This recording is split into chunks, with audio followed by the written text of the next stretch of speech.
नीलंबरी, बघ दुसरी मुलगी आहेच.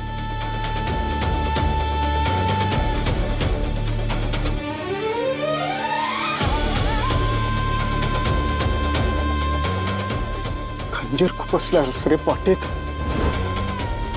तर माझ्या राजसीचं आयुष्य उद्ध्वस्त केलंस तू.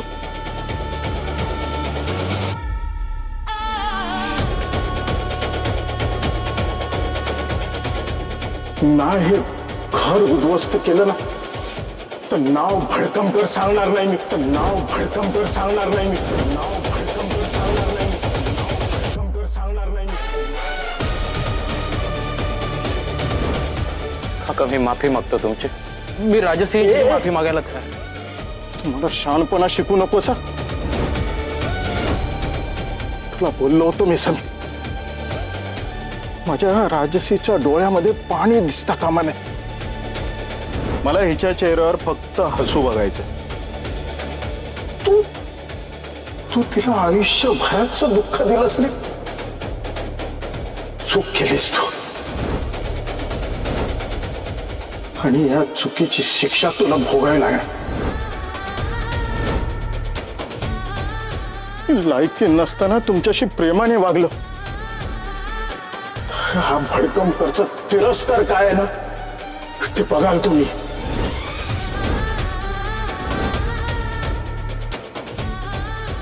नातं जोडायला आलो होतो रे तुमच्याशी. आयुष्याचं वेळ घेऊन जात.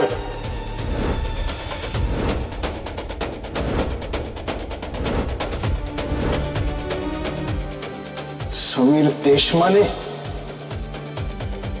हा दिवस लक्षात ठेव.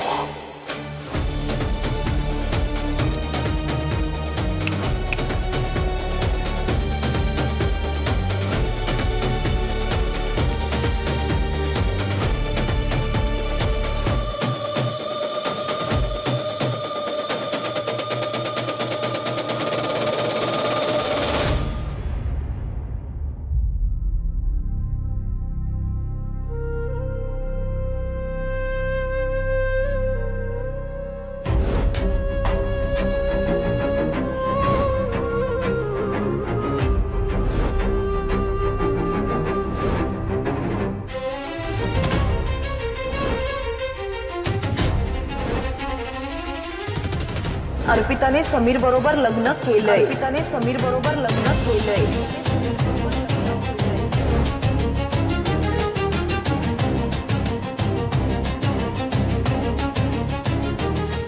सर, हे सगळं काय आहे? तुम्ही ठीक आहात ना सर?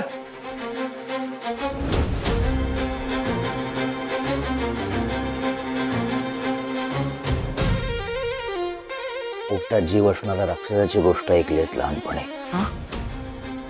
हो. काय घडतं गोष्टीत? काय घडतं? त्या गोष्टीतला राक्षस पोपटावर वार करतो आणि राजा तडफडायला लागतो. राजाला कळतच नाही राक्षसाने पोपटाचे किती हाल केलेत ते. सर,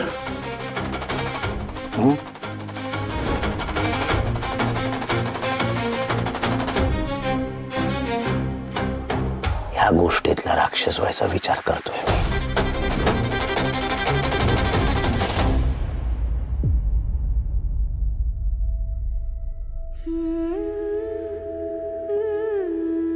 अजून किती चढणार आहेस?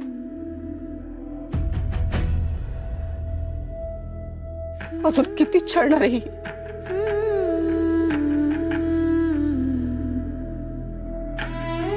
माझ्या घराची वाट लावली. माझ्या पोर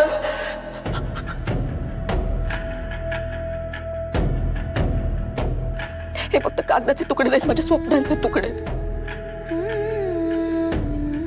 तू केलेस, तू माझ्या घराला लागलेलं ग्रहण आहेस तू, ग्रहण.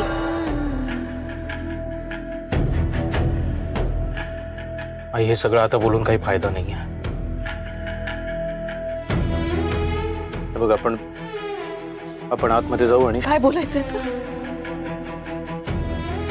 काय बोलायचंय? काय बाकी ठेवलंयच बोलायला? हिच्याशी लग्न केलंस? किती वेळा सांगितलं समीर,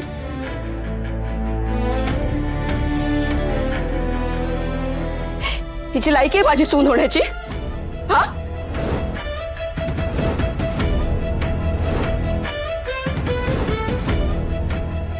जोपर्यंत मी जिवंत आहे ना, तोपर्यंत या मुलीला या घरात प्रवेश नाही.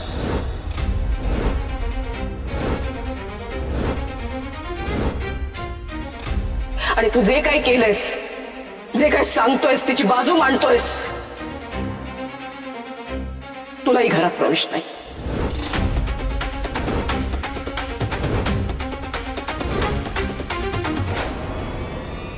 आजपासून तू मला मेलास.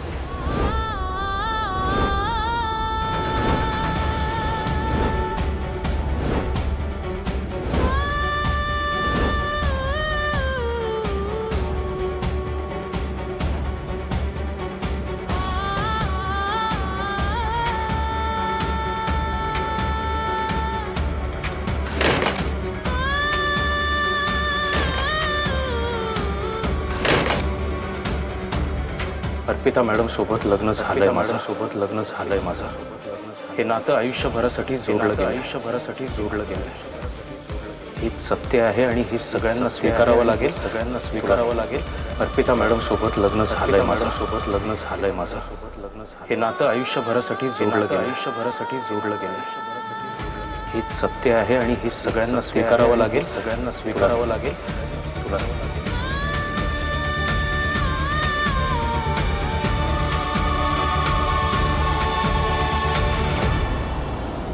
बघा, ही चाळ म्हणजे माझं कुटुंब आहे.